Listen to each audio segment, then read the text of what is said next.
Hello everyone, notes cart में आप सभी लोगों का स्वागत है। और आज हम डिस्कशन करने जा रहे हैं diploma in pharmacy first year के एचएपी का चैप्टर नंबर 6। इसके पहले हमने एचएपी का चैप्टर नंबर 5 डिस्कशन किया था हीमोपोएटिक सिस्टम के बारे में, और अभी हम डिस्कशन करेंगे चैप्टर नंबर 6 लिम्फेटिक सिस्टम के बारे में। लिम्फेटिक सिस्टम क्या होता है और इसका रोल क्या होता है, इसके फंक्शंस क्या होते हैं, ये सारी चीज़ें हमें पढ़नी है, इसके बारे में हम डिस्कशन करेंगे।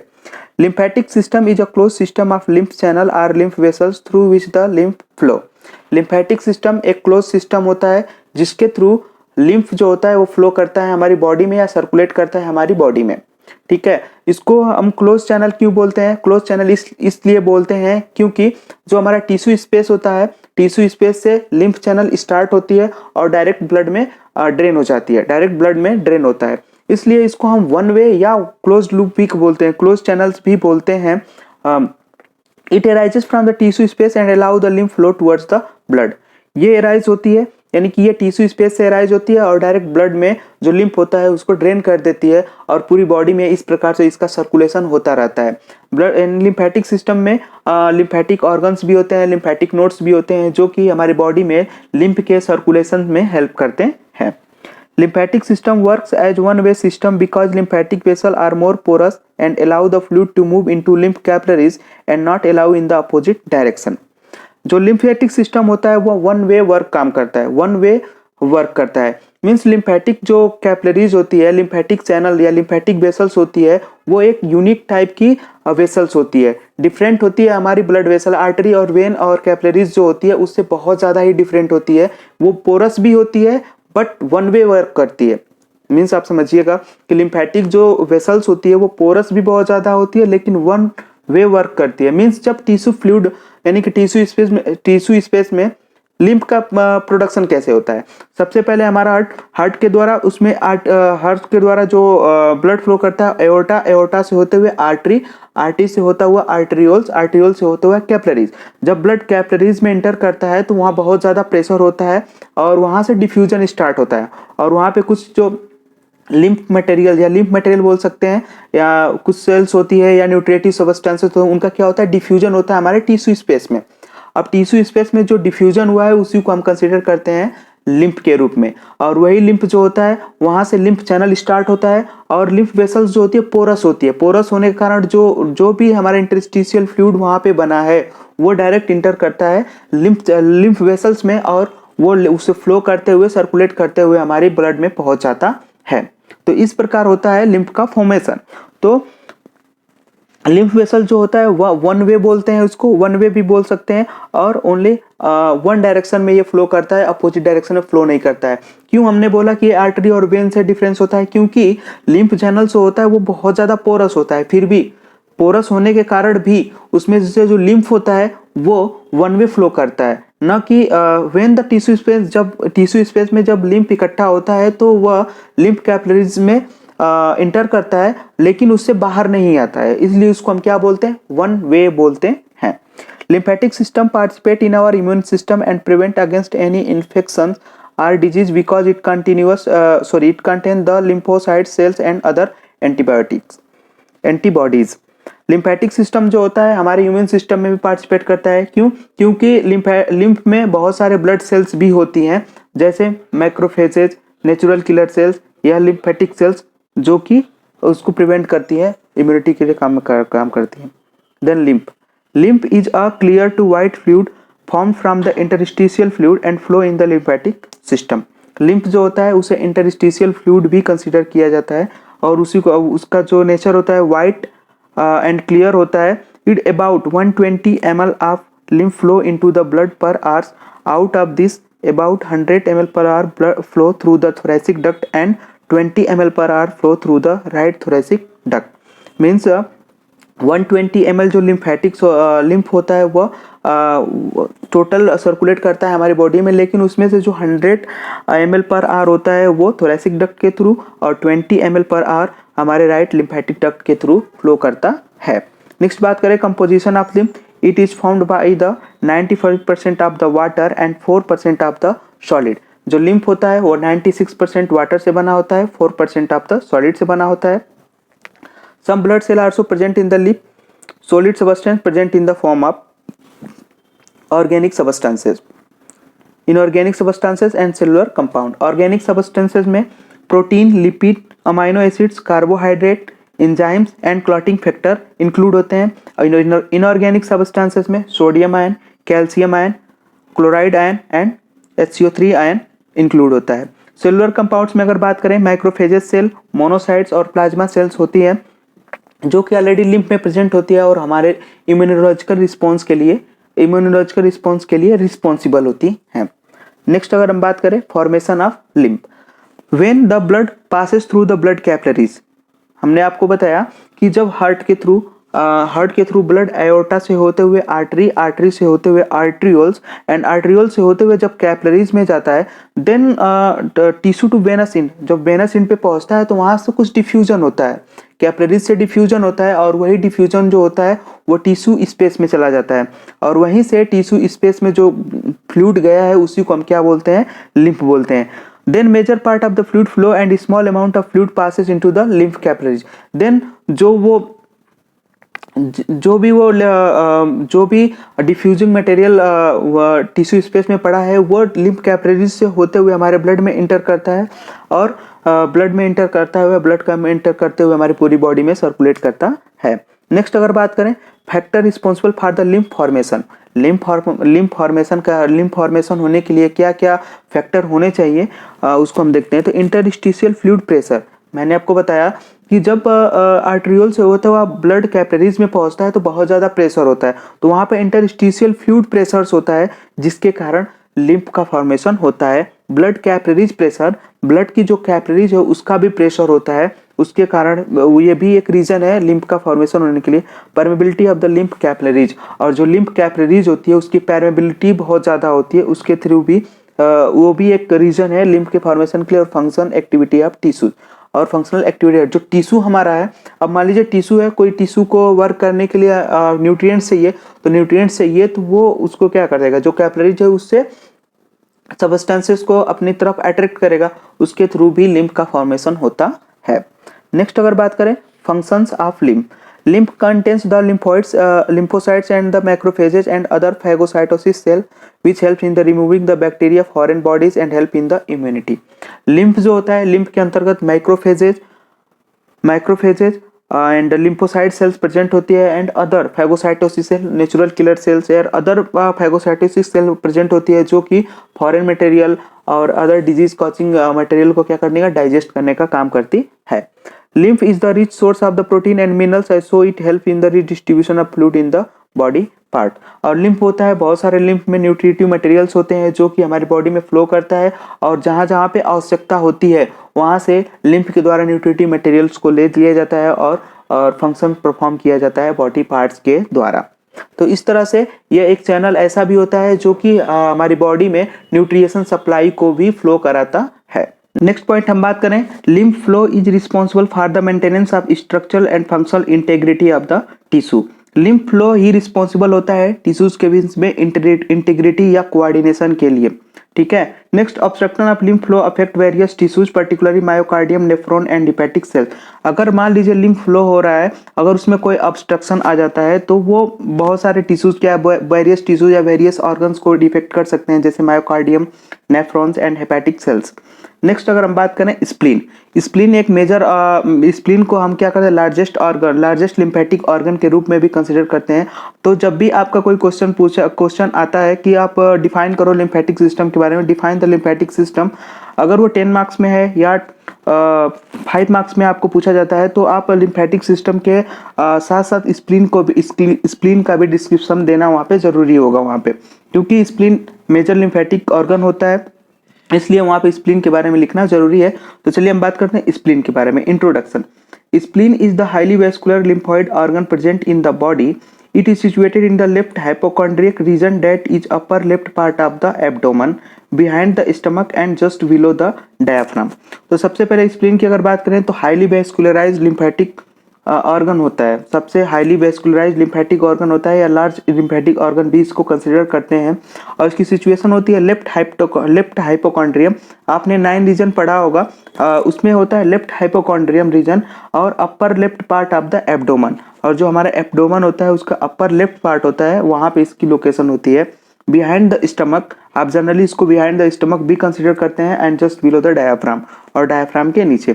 तो जनरली आप इसका अगर नॉर्मल कोई पूछता है तो आप just below the stomach and behind the diaphragm, आप इतना लोकेशन भी दे सकते हैं। और मेडिकल टर्मिनोलॉजी में कोई आपसे पूछता है तो left hypochondriac region that is upper left part of the abdomen, इसको कंसीडर करेंगे।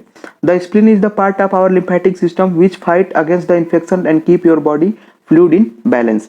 मीन्स स्प्लीन जो होता है वो हमारे लिम्फेटिक सिस्टम का मेजर ऑर्गन होता है, या फर्स्ट लार्जेस्ट ऑर्गन होता है, जो कि इन्फेक्शन के अगेंस्ट फाइट करने का काम करता है और हमारी बॉडी के में फ्लूइड बैलेंस को बनाए रखने का काम करता है।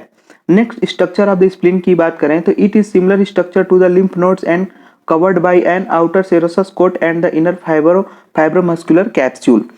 तो यह जो हमारा स्प्लीन होता है वो लिम्फ नोड्स की तरह ही होता है, इसका स्ट्रक्चर भी होता है। हमारी बॉडी में बहुत सारी जगह पे लिम्फ नोड्स पाए जाते हैं, तो उसी प्रकार वो लिम्फ नोड्स होते हैं। और स्प्लीन क्या है, ऑर्गन है, तो इसका भी स्ट्रक्चर कुछ इस तरह लिम्फ नोड्स की तरह ही होता है। आउटर जो कवरिंग होती है उसको सेरस कोट बोलते हैं, और इनर जो होता है उसको फाइब्रोमस्कुलर कैप्सूल बोलते हैं। The parenchyma of spleen is divided into the red and white pulp. जो हमारा इंटर फाइब्रोमस्कुलर कैप्सूल होता है वो जो होता है 2 पार्ट्स में डिवाइड होता है, red pulp and white pulp. अब रेड पल्प और व्हाइट पल्प में क्या डिफरेंस होता है इसको हम जानते हैं। Red pulp it consist of the venous sinus and cord of the structure such as the blood cells, macrophages and mesenchyma cell. जो हमारा रेड पल्प वाला पार्ट होता है, यानी जो पेरेन्काइमा का रेड पल्प वाला पार्ट होता है, उसके अंदर blood cell, macrophages and mesenchyma cells होती है, और ये वेनस साइनस को कंसिस्ट करता है। व्हाइट पल्प जो होता है, this structure is similar to that of the lymphoid tissue. जितने भी लिम्फॉइड टिश्यूज होते हैं, हमारे लिम्फॉइड नोड्स होते हैं, उसकी तरह रिजम्बल होता है कौन, व्हाइट पल्प। यानी पेरेन्काइमा सेल्स जो होती है वो रेड पल्प और व्हाइट पल्प में होता है। तो व्हाइट पल्प होता है वो लिम्फॉइड टिश्यूज के रूप में कंसिडर किया जाता है। It is a central artery, और इसमें क्या होती है, सेंट्रल आर्टरी होती है। सेंट्रल आर्टरी क्यों होती है, क्योंकि ब्लड सप्लाई की भी जरूरत पड़ती है, इसलिए वहाँ पे सेंट्रल आर्टरी की जरूरत होती है। हाँ, स्प्लीन को ब्लड सप्लाई की जरूरत तो पड़ेगी, क्योंकि ऑर्गन है वो। अगर ऑर्गन है तो उसको ब्लड सप्लाई की जरूरत पड़ेगी, और वो कहाँ पे होती है, व्हाइट पल्प में होती है। Which is surrounded by splenic corpuscles and Malpighian corpuscles. These corpuscles are formed by the lymphatic sheath containing lymphocytes and the macrophages। तो वो कवर्ड होती है, यानी कि जो हमारा व्हाइट पल्प होता है वो स्प्लेनिक कार्पसल्स या मालपिगियन कार्पसल्स के द्वारा क्या होता है, कवर होता है, और वहाँ पे लिम्फोसाइट्स और माइक्रोफेजेस प्रेजेंट होती हैं। नेक्स्ट, फंक्शन ऑफ स्प्लीन के बारे में बात करें। Spleen play an important role in haemopoietic functions in the embryo. Hematopoietic spleen play an important role in the hematopoietic functions in the embryo. During the embryo, spleen hematopoietic system के रूप में भी काम करता है, यानी ब्लड सेल्स बनाने का भी काम करता है। जब एम्ब्रियो में जब बोन मैरो का फॉर्मेशन अच्छी तरह से नहीं होता है, तो उस टाइम स्प्लीन और लिवर दो को कंसिडर किया जाता है कि ये दोनों क्या करते हैं, ब्लड सेल को फॉर्म करने का काम करते हैं। Spleen are also called as the graveyard of RBC because it participates in the destruction of RBC and other old blood cell। जैसा कि आप लोगों को पता ही होगा कि ग्रेवार्ड ऑफ आरबीसी कंसिडर किया जाता है स्प्लीन को, बिकॉज स्प्लीन के अंतर्गत क्या, स्प्लीन के जब ब्लड का फ्लो स्प्लीन के थ्रू होता है तो वहाँ पे बहुत सारे जो ओल्ड सेल्स होती हैं, रेड ब्लड सेल्स होती हैं, उनका डिस्ट्रक्शन होता है, इसीलिए उसको हम स्प्लीन को कंसिडर करते हैं ग्रेवार्ड ऑफ आरबीसी। और एमसीक्यू बेसिस पे बहुत ही इंपॉर्टेंट क्वेश्चन है, बहुत बार पूछा जाता है। Graveyard of RBC, spleen store the large amount of RBC, so it is act as a reservoir function. और स्प्लीन डिस्ट्रक्शन के साथ साथ, आरबीसी का डिस्ट्रक्शन करने के साथ साथ रिजर्वायर की तरह भी काम करती है।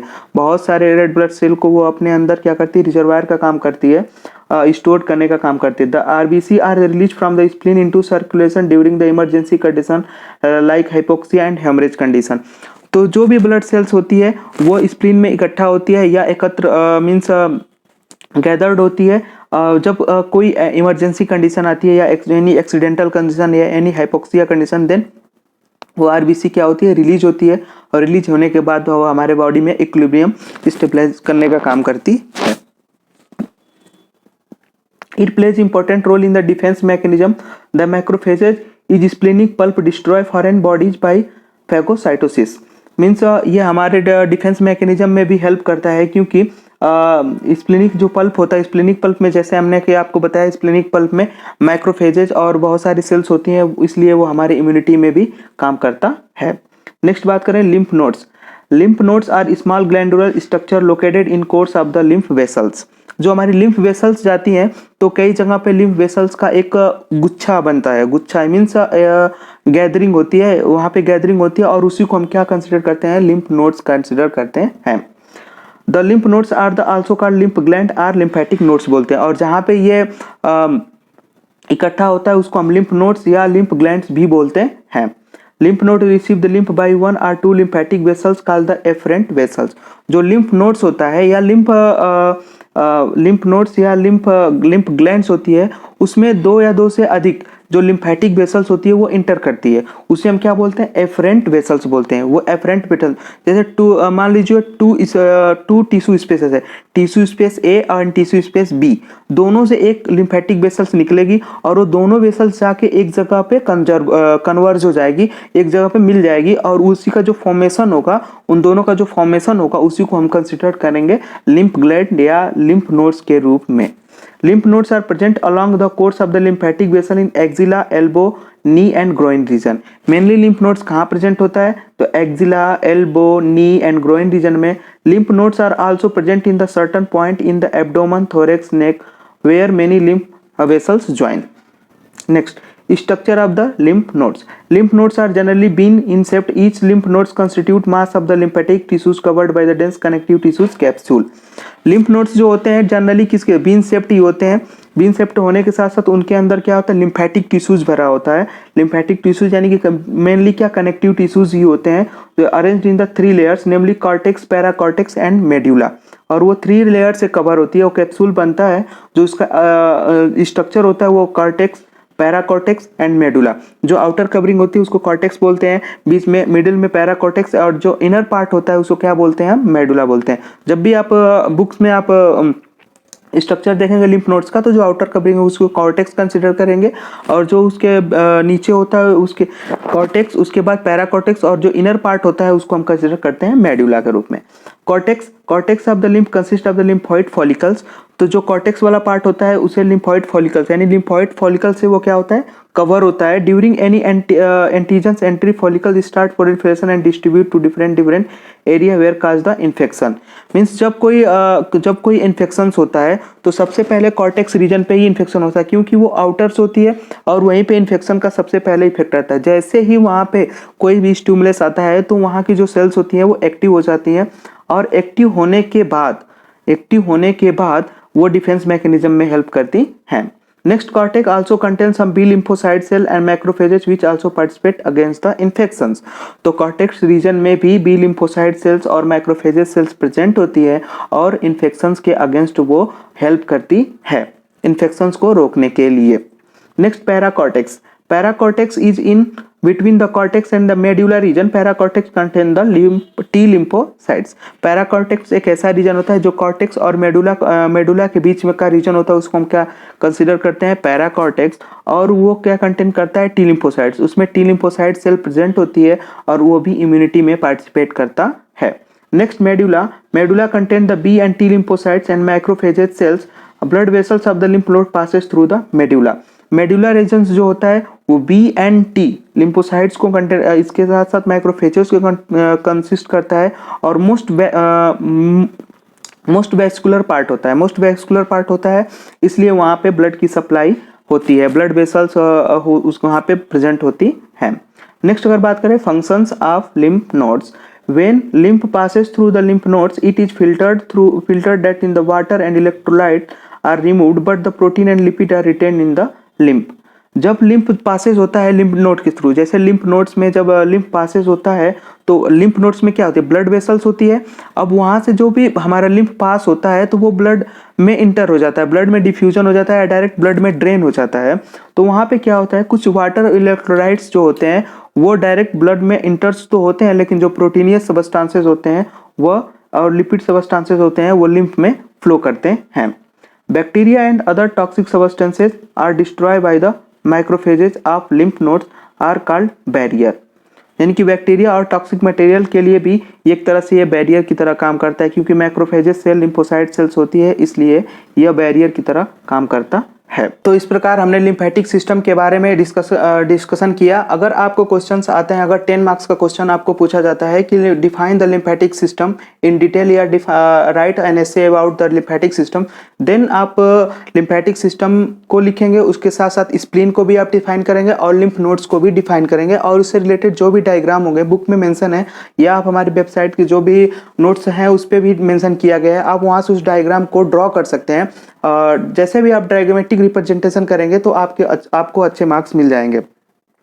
तो आज के लिए इतना ही फ्रेंड्स। तो नेक्स्ट हम अगले लेक्चर में नेक्स्ट टॉपिक के बारे में डिस्कशन करेंगे। आज के लिए इतना ही friend, thank you for watching friends. बाकी अदर नोट्स के लिए आप हमारे वेबसाइट www.notescard.com पे विजिट कीजिए। वहाँ पे फर्स्ट ईयर के बहुत सारे नोट्स वहाँ पे अवेलेबल हैं, कुछ नोट्स नहीं है अभी अवेलेबल नहीं हो पाए हैं, वो भी जल्द अवेलेबल हो जाएंगे। नेक्स्ट आगे हम बात करेंगे नेक्स्ट टॉपिक के बारे में। Thank you to all of you friends.